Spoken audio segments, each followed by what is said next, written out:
গোপন তথ্যের ভিত্তিতে জানা যায়, কক্সবাজারের মহেশখালী থানাধীন ওয়ানকের কেরুন্তলী সংলগ্ন গহীন পাহাড়ে একটি সশস্ত্র সন্ত্রাসী চক্র গোপনে অবৈধভাবে আগ্নেয়াস্ত্র তৈরি করে দেশের বিভিন্ন স্থানে সরবরাহের উদ্দেশ্যে কার্যক্রম পরিচালনা করছে। চক্রটি অবৈধ আগ্নেয়াস্ত্র বিক্রির পাশাপাশি জলদস্যুতা, পর্যটকদের ওপর হামলা, ডাকাতি ও অন্যান্য সন্ত্রাসী কর্মকাণ্ডে জড়িত থেকে স্থানীয় জনগণকে বিভিন্নভাবে ভয়ভীতি প্রদর্শনের মাধ্যমে এলাকায় আতঙ্ক সৃষ্টি করে আসছিল। প্রাপ্ত তথ্যের ভিত্তিতে আজ 17 জুলাই 2026 শুক্রবার সকাল 6টায় কোস্টগার্ড স্টেশন টেকনাফ, শাহপরী, বাহারছড়া, ইনানী, কক্সবাজার ও মহেশখালীর সমন্বয়ে উক্ত এলাকায় কুখ্যাত সন্ত্রাসী মিন্টু বাহিনীর আস্তানায় একটি বিশেষ অভিযান পরিচালনা করা হয়। অভিযান চলাকালীন 5টি দেশীয় একনলা বন্দুক, 9টি দেশীয় পিস্তল, একটি বিদেশি পিস্তলের ম্যাগাজিন, 20 রাউন্ড তাজা গোলা, 12 রাউন্ড তাজা কার্তুজ, 4 রাউন্ড ফাঁকা কার্তুজ, একটি দেশীয় অস্ত্র, 3 লিটার দেশীয় মদ এবং আগ্নেয়াস্ত্র তৈরির সরঞ্জামাদি সহ কুখ্যাত সন্ত্রাসী মিন্টু বাহিনীর প্রধান মিন্টুকে আটক করা হয়। আটককৃত সন্ত্রাসী ইমাম হোসেন মিন্টু কক্সবাজারের মহেশখালী থানার ওয়ানকের বাসিন্দা। সে দীর্ঘদিন ধরে কুখ্যাত ও দুর্ধর্ষ সন্ত্রাসী মিন্টু বাহিনীর প্রধান হিসেবে বিভিন্ন সন্ত্রাসী কার্যক্রম পরিচালনা করে আসছিল। উল্লেখ্য, তার বিরুদ্ধে 15টি ফৌজদারি মামলা রয়েছে।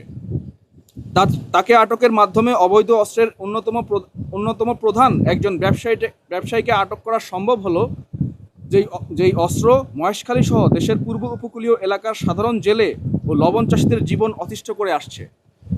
তার এই আটকের ফলে সাধারণ জেলের জন্য নিরাপদ সমুদ্র নিশ্চিত করার একটা প্রচেষ্টা সফল হলো। এই বাহিনীর অন্যান্য সদস্যদের আটকে গোয়েন্দা নজরদারি ও টহল কার্যক্রম জোরদার করা হয়েছে।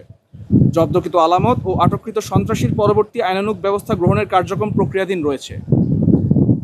সুন্দরবনে জলদস্যু ও বনদস্যু দমনে জিরো টলারেন্স নীতি বাস্তবায়নের মাধ্যমে বাংলাদেশ কোস্টগার্ড যে সফলতা অর্জন করেছে, সেই ধারাবাহিকতায় মহেশখালী সহ দেশের অন্যান্য উপকূলীয় অঞ্চলেও জলদস্যুতা, সন্ত্রাস, ডাকাতি, অবৈধ অস্ত্র তৈরি ও চোরাচালান নির্মূলে গোয়েন্দা নজরদারি ও বিশেষ অভিযান ভবিষ্যতে অব্যাহত রাখবে বাংলাদেশ কোস্টগার্ড। ধন্যবাদ। এই যে আপনারা তো এটা পাহাড়ি আস্তানায় যেটা বলা হচ্ছিল, পাহাড়ি আস্তানায় কি অবস্থায়, পাহাড়ি আস্তানাটা আপনাদের স্থলপথ থেকে কত দূরে যেতে হয়েছে, ওখানে কি গুহা করে থেকেছে বা কি অবস্থায় পেয়েছেন, এবং এই অস্ত্রগুলো আসলে কোথায় সরবরাহ করা হতো, এই অস্ত্রগুলো কোন কাজে ব্যবহার করা হতো? মিন্টু বাহিনীর যে প্রধান মিন্টুকে আজকে ইমাম হোসেন মিন্টুকে আজকে আমরা ধরতে সমর্থ হয়েছি। সে মহেশখালীর মহেশখালী উপজেলার হোয়ানক এলাকায় পাহাড়ে তার মূলত আস্তানা ছিল। বাংলাদেশ কোস্টগার্ড দীর্ঘদিনের গোয়েন্দা নজরদারি এবং তথ্য সংগ্রহের মাধ্যমে তার এই আস্তানাগুলো নিখুঁতভাবে আমরা শনাক্ত করতে সক্ষম হই এবং তারই ধারাবাহিকতায় আজকে সকাল 6টায় বাংলাদেশ কোস্টগার্ড আমরা একটি সফল অভিযান পরিচালনা করে তার আবাসের পিছনে পাহাড়ে অবস্থিত তার আস্তানা থেকে মিন্টু এবং তার যে অস্ত্র তৈরির সরঞ্জামাদি সহ সকল ধরনের আগ্নেয়াস্ত্রগুলো আমরা ধরতে সমর্থ হই এবং বাংলাদেশ কোস্টগার্ড তার এই যে অস্ত্রগুলো ধরতে সমর্থ হয়েছে, এই অস্ত্রগুলো দেশের বিভিন্ন জায়গায় পাচার হতো এবং বিভিন্ন রকমের অবৈধ সশস্ত্র গোষ্ঠীর কাছে পাচার হতো, যারা মানুষকে ভয়ভীতির প্রদর্শন এবং সামুদ্রিক বাণিজ্যিক জাহাজে এবং জেলেদের সামুদ্রিক যেসব কাজকর্ম, মৎস্য আহরণ কাজকর্ম, সেগুলোকে বাধা বিপত্তি সৃষ্টি করে তাদের জীবন নাশের হুমকিও মাঝে মধ্যে তৈরি করত। বাংলাদেশ কোস্টগার্ডের দেশের সার্বিক নিরাপত্তা নিশ্চিতকরণ এবং জেলে এবং সামুদ্রিক মৎস্য আহরণ সুষ্ঠুভাবে নিশ্চিত করতে এবং সামগ্রিকভাবে সমুদ্রে যাতে সুষ্ঠুভাবে বাণিজ্য সম্পন্ন হয় সেটা নিশ্চিত করবে। আমাদের অভিযান ভবিষ্যতে এরকম অব্যাহত থাকবে। এই অস্ত্রগুলো রোহিঙ্গা ক্যাম্পে যায় কিনা, আর হচ্ছে অস্ত্রগুলো কত টাকায় বিক্রি করে, যাদেরকে বিক্রি করে?